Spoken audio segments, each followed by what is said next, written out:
I thought I would hop on here and do this just quick video. This is not really planned.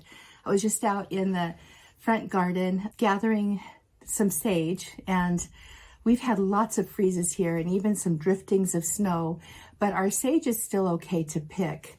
And I was going to go ahead and drop it into some honey, but I'm like, why don't I just hop on film and do a video on sage for you guys and what I'm doing with it here and why. And that way you can learn about sage while I get this done.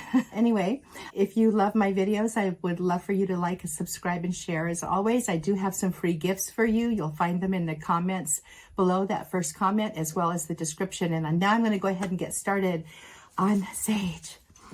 Oh, I love the smell of sage. So sage has a lot of chemistry that makes it an extremely valuable herb, medicinal herb.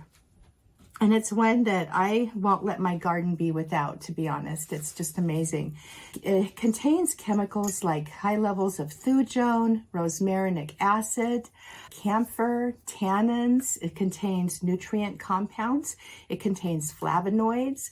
It contains estrogenic compounds. We're going to talk about all of these and how they help with the body systems. And sage also contains cineol. So all of these chemicals do amazing things for us. All right, one of the top things that sage does that I just love about it, and this is due to the high content of the rosmarinic acid that it has, is that it helps reduce systemic inflammation in the body. If you are just suffering from inflammation, drink a little sage every single day. Could really help.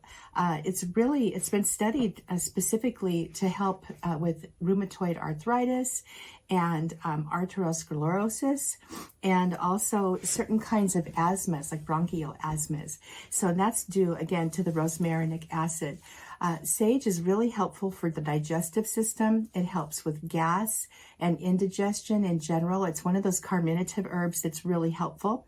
One of the things I love sage for is for menopause and perimenopause, and also younger women if they're experiencing menstrual cramping. Sage can be really helpful, especially for the younger women if you take it a week or so before your period, and you might want to include some other wonderful herbs in that mix too, like vitex and cramp bark. Red clover's a good one because they can help even out the hormonal fluctuations. And then sage in general for hot flashes, you can use it as a spray, you can drink it as a tea. It's a drying herb, and that's why it helps, but also it's those phytoestrogens that it contains that help sage be so wonderful for women's health without the dangers of soy and things like that. Another thing that sage is really helpful with is cognition and brain health and that part of your nervous system. It's uplifting to the mood, and sage actually has volatile oils, which are the essential oils, making it extremely helpful if you just want to work with the essential oils. But when you're working with the whole plant, you're getting more of the plant compounds. So I am first an herbalist. I love my herbs.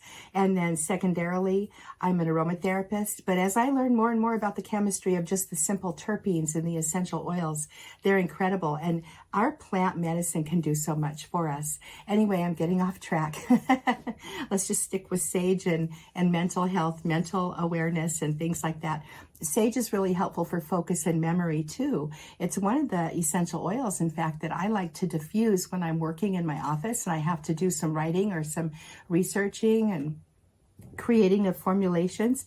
I really like diffusing sage along with some rosemary and some lemon, and that combination never fails to help me just to think and to focus. So I just really love that. And I'm a person with ADHD, so I have some focus problems, and it really helps. I really do pay attention to my brain health. Sage is wonderfully nutritious. It contains high levels of calcium and potassium and lots of vitamin A in the form of beta carotene.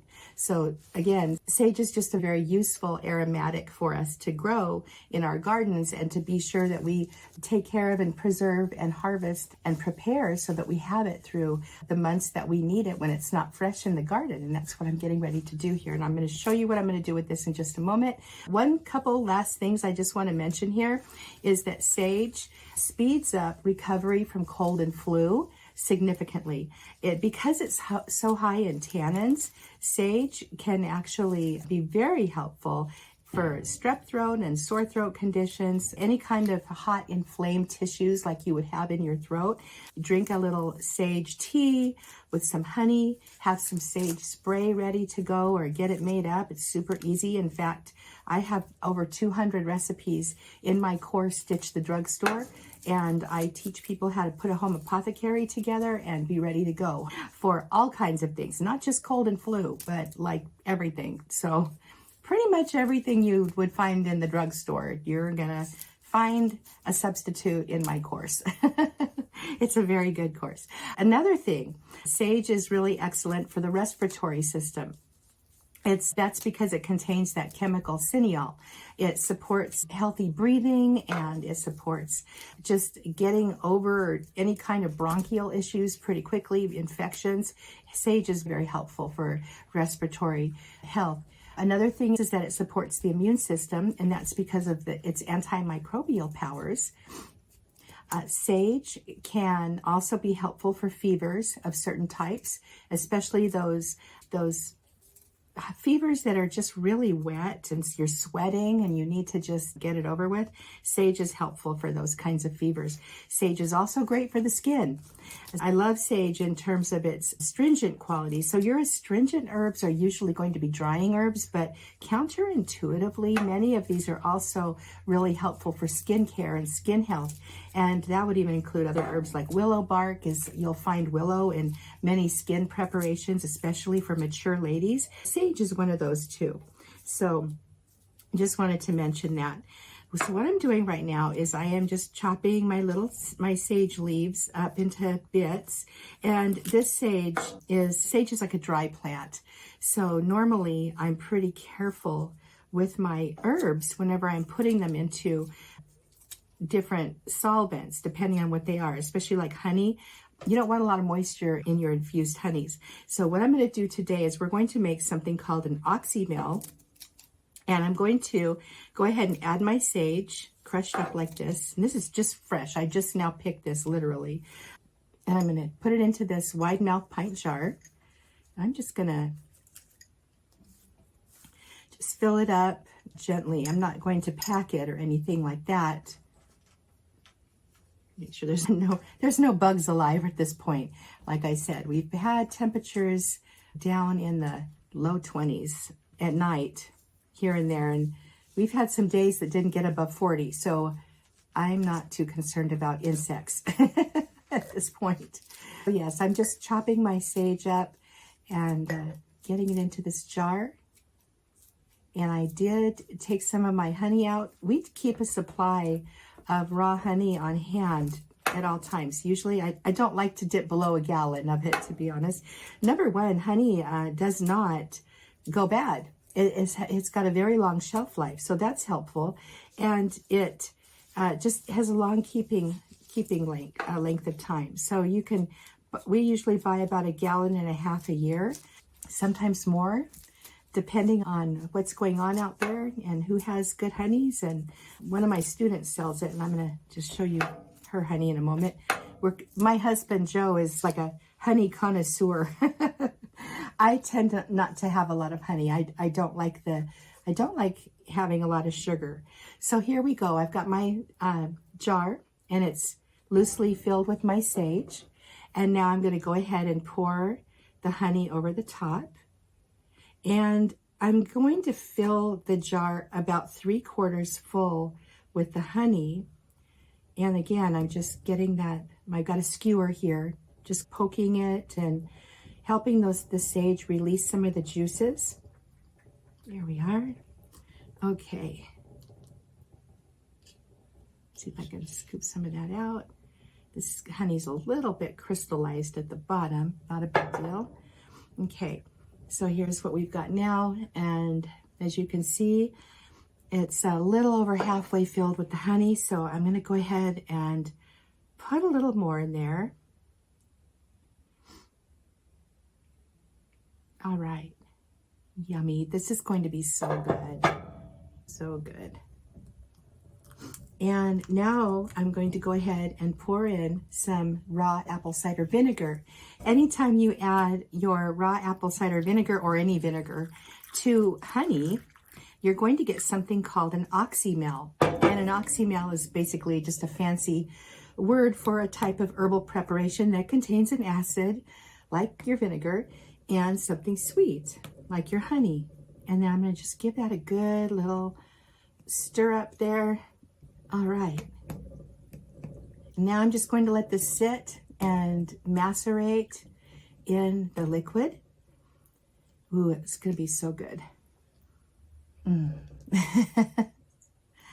If you're not making your own herbal preparations, you're just missing out. I have to tell you, it's, number one, it's so fun. And I wasn't even planning on doing this today. And it just turned out that I was able to and get home a little early from the office and play with my plants in the garden.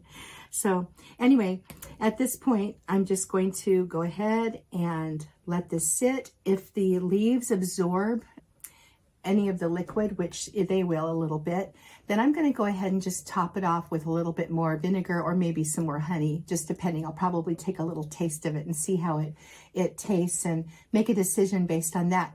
So here we go. This is Sage Oxymel. We did a nice little rundown for you of the chemical constituents in sage, what it does for our bodies.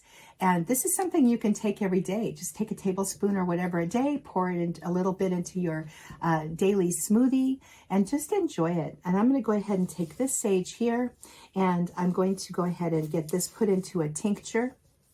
And I'm going to go ahead and cut some more out there and get some dried for some herbal teas as well. But I wanted to show you this preparation. I don't think I've made an oxymel on YouTube for you yet. So there you go. Alrighty. Be sure, one thing I want to give you a quick tip. If you are tincturing or working with honey in any way, you want to go ahead and be sure to wipe the rim really well. And if you're working with vinegar, you want to use a plastic lid because vinegar will corrode the metal. So a couple tips there. I didn't share that with you. I thought that's important. So now I'm just going to go let this sit. And in about 4 to 6 weeks, it's going to be ready to go.